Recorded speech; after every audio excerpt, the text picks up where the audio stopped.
Hello and welcome to another 140k Imperial Guard Tactics video. Now before we get into today's video, I would like to say a big thank you to Kevin Lindsay for emailing in some awesome pictures of his World War I French Imperial Guard army. Looks absolutely fantastic.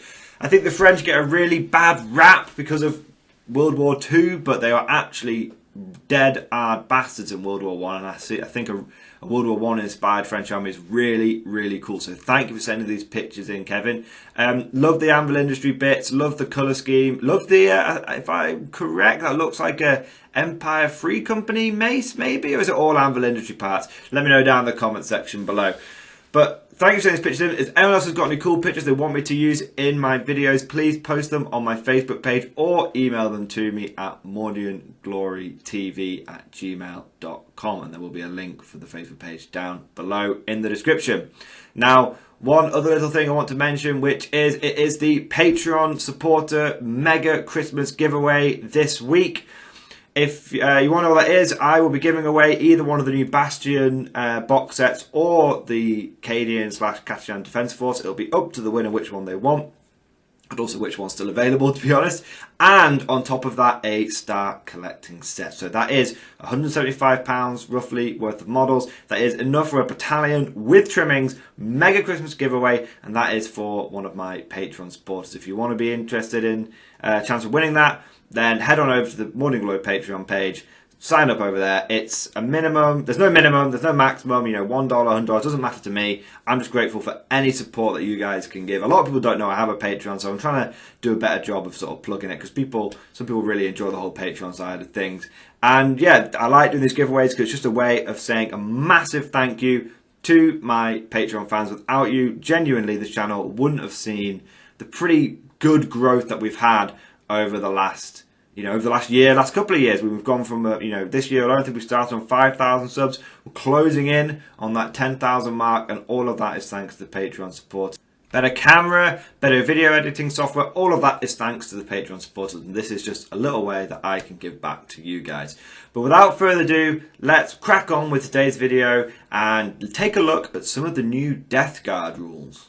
So what we're going to be looking at today, guys, is the new Death Guard Disgustingly Resilient rule, and also the fact that they're getting 2 extra wounds. Now, there's been a lot of debate online around this. A lot of people saying, oh, I want the old Disgustingly Resilient rule back. It feels better. It feels like it's more powerful. Well, we're going to take a look at it today. We will be looking at it from the perspective of a guardsman. So if you do stumble across this video in the future, it should still be relevant to you, even if you are a guard player or if you're not a guard player, because I'll just be talking about things in the context of lasguns rather than bolters. We're going to break down, is the new Disgustingly Resilient rule more effective overall when you combine it with the fact that the Plague Marines are all getting an extra wound. So let's go through an example scenario. So we'll have 3 squads of guardsmen, because it makes the maths a little bit easier for me. 3 squads of guardsmen with a plasma gun in each one, and that's 55 points times 3, it's 165 points. Now that is roughly the cost of, a Plague Marine squad, 7-man Plague Marine squad with a few upgrades. Okay, it's probably take into account the new points cost that they're going to feel. So yeah, it's about a 7-man Plague Marine squad. Now, if you shoot those, now I love plasma, and plasma traditionally was a good way of killing Plague Marines because they only had 1 wound each, but they had a 5+ feel no pain. So what that 5+ feel no pain was really good at stopping was small arms, but if you hit them with something big, it tended to stick, which is kind of how the fluff works for them. You know, small arms bounce off, you've got to give them the beans to put them down. So if we go through that scenario, old situation, 6 plasma gun shots, 2 from each squad, and let's give some buffs to the guards. Let's say you're in rapid fire range. Let's say you've got wilderness survivors, so you're going to be in rapid fire range, right? 18 inch rapid fire. And let's say you've got first rank fire, second rank fire in there as well. Okay, just make my life a bit easier. That's a very possible scenario to find yourself in as a guardsman. Okay, so in scenario number 1, the old rule, you would have to overcharge that plasma. That would be your standard doctrine, because even if you were likely to kill yourself, you needed to do that because you needed to overwhelm the feel no pain, because it did 2 damage, which meant that every one that you got through, the enemy had to make 2 5-ups in order to save that Marine, because he's only got 1 wound. Okay, but now that's a bit different. So you overcharge your plasma and you fire 6 shots. Now, likelihood is you're going to get one of those. One of those is going to be a 1, which means one of your plasma guns is going to die. So, okay, that's not ideal, but you still get 3 hits. Statistically, you get 3 hits. Now, you're going to get only 2 wounds because against Death Guard, the toughness 5, so your strength 8 doesn't really matter from the overcharge. So you get 2 wounds. Now, they've got a 6-up save. Now, the most likely scenario is that they're not going to save either one of those. I mean, they could get a 6, but we're not talking about extremes. We're talking about most likely. So the most likely scenario is that both of those go through. Fair enough. Now, then their 5-up feel no pain kicks in. Now, because you're doing 2 damage for each one, it's unlikely that the most likely scenario is that the enemy doesn't get double 5 on either one of those feel no pains, and so you kill 2 Plague Marines. So the tally so far is 2 dead Plague Marines from the plasma. Then the las guns kick in, and so 3 squads with 8 las guns in each one, and they've got first round fire, second round fire, so that's 32 shots per squad, times that by 3 is 96 shots, so you've got 96 shots, and we've killed 2 Plague Marines so far. Okay, you fire, and you hit with half of those, which is 48, you wound with 1/3 of those, which is 16, and then the Plague Marines make 2/3 of those saves, which is 5. Okay, now, because it's 5 point something because there's 16 moves, but we'll say 5. Okay, so the likelihood is it's 5. Then the Disgustingly Resilient kicks in, and the likelihood is that they will make at least 1, but let's say they make 2. Okay, because it's 2/3 of them. Okay, it's 2/3. So let's say they make 2 feel no pains. Okay, so the overall tally you've got is 5 dead Plague Marines. Okay, that's pretty good. You've done a decent number on that 7-man squad. The plasma really, helped. Out of all those las gun shots, you only killed 3, but those few plasma shots you managed to kill 2. So the plasma really helped you. Let's now look at the new scenario. Okay, so plasma goes again. Now, first thing to mention is you don't have to overcharge your plasma anymore. You gain no benefit from overcharging your plasma and shooting at the new Plague Marines. Okay? Because strength 8 doesn't mean anything, because you shoot at toughness 5, and the damage 2 now means nothing. So you would just be, because they reduced it by 1 to a minimum of 1. So waste of time. So you don't overcharge. So that's like a little bit of a buff for the plasma, because then it's like, okay, I don't need to risk overcharging. So I'm going to have my plasma guns operating every turn.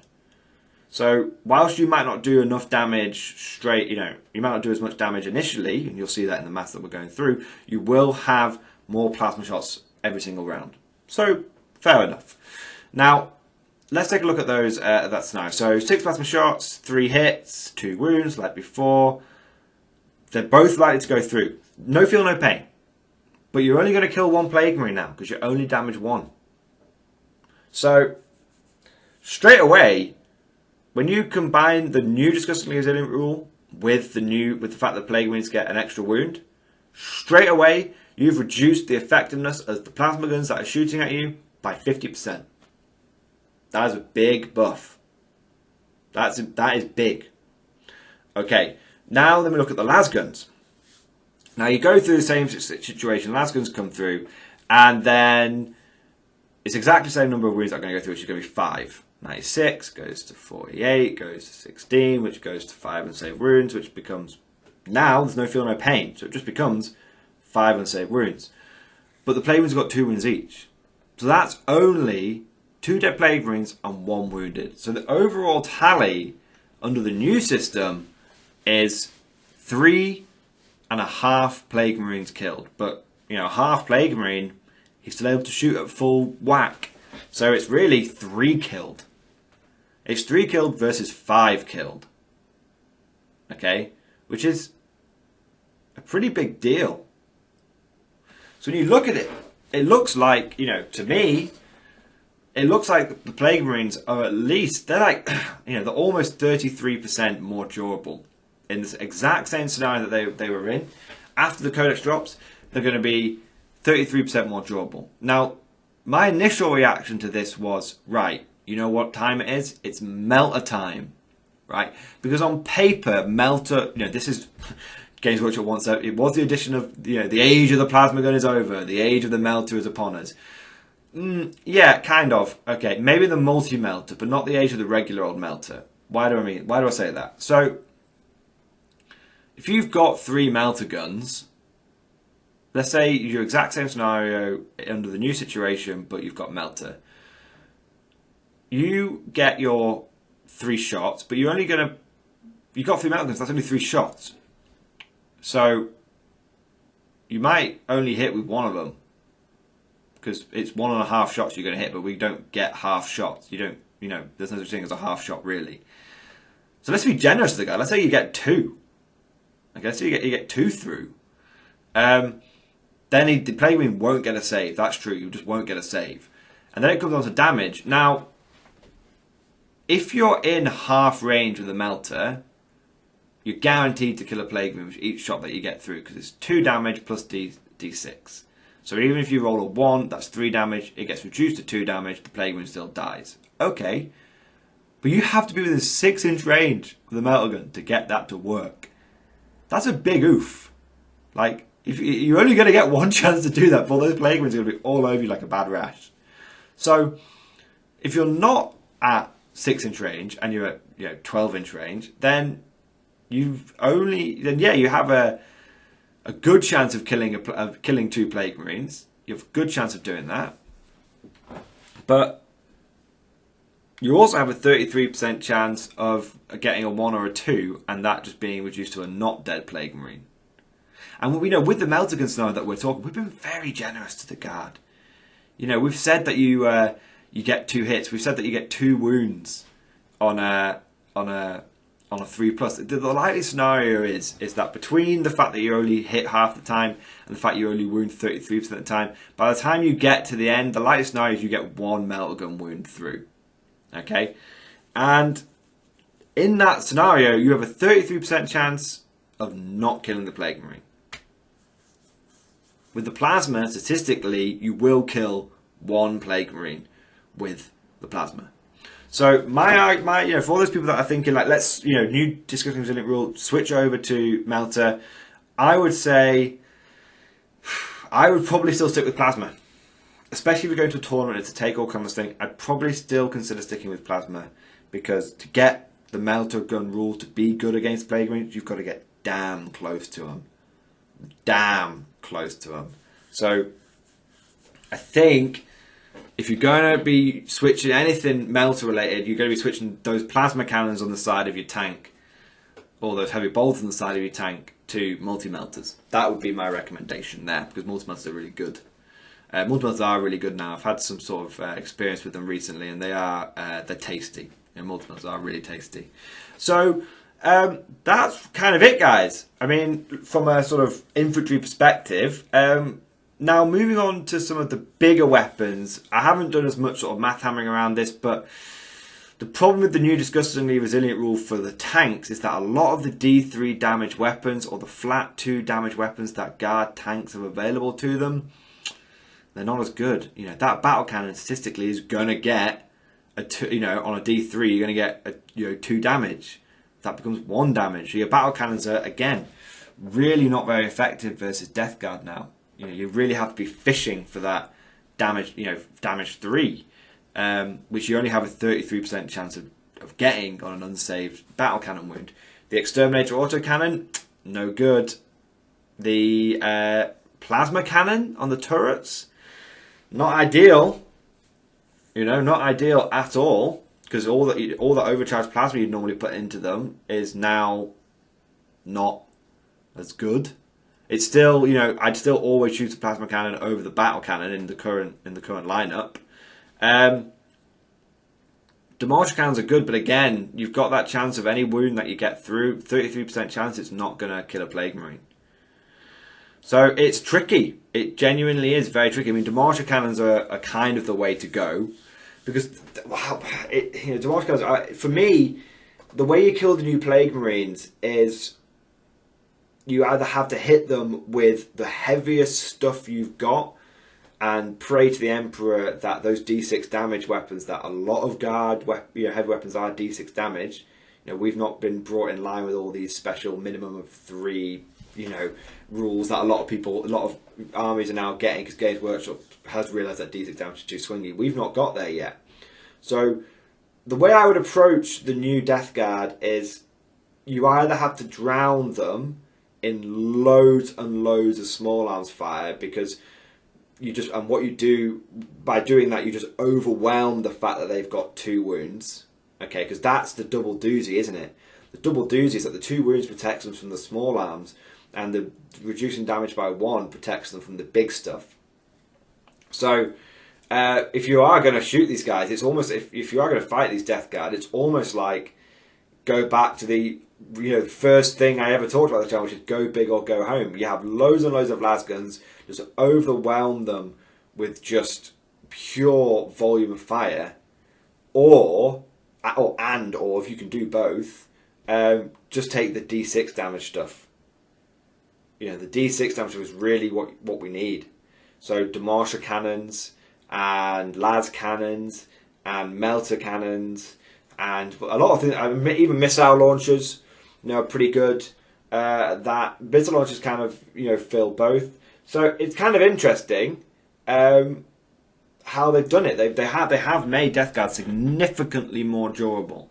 And looking at the new Disgusting New Resilient rule in a vacuum, I think doesn't do it credit. I think you combine it with the fact they're all getting 2 wounds, and it's going to just become tricky.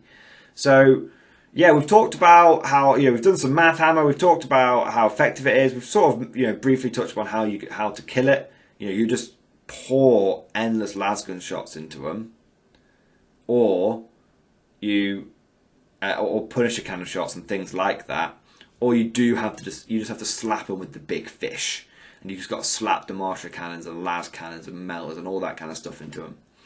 Plasma's still pretty good though. Plasma is still pretty good. You're just going to have to bring a lot more of it. That's the thing. It's interesting. I think on your infantry, if just look, from an infantry perspective, you probably still want to go plasma gun heavy bolter, because that allows you to stay at range and is a good take all comers thing, even though they're reducing the damage on your heavy bolter and on your plasma. On your vehicles. Even the shortest range weapon on the vehicles, like your multi-melters, we're not talking about heavy flamers, like your multi-melters, have still got a 24-inch range. So I would say on your vehicles, you want to upgrade to things like demolisher cannons and multi-melters and las cannons. I mean, that's going to get expensive. Because they can afford to sit back and shoot and blast a bit more, whereas your heavy bolters and plasma cannons, I'm not so sure about anymore. I'm not so sure about, but yeah, I mean, I think heavy. I'm not going to get into this now. This is a video I need to do looking at heavy bolters versus plasma cannons now. But yeah, I definitely think multi-melters are in the ascendancy. I think they're one of the better weapons out there that you can take. So anyway, guys, I hope you've enjoyed this video. If you think I've got this totally wrong, please let me know down in the comment section below. If there's something that I've missed or not considered, please let me know. If you've had a chance to face the new Death Guard rules, like maybe you've had a cheeky game, and based on the reveals, please put your experience down in the comment section below, and we can all learn from it. So thank you for watching, and I hope you guys enjoyed this video, and I'll see you guys next time.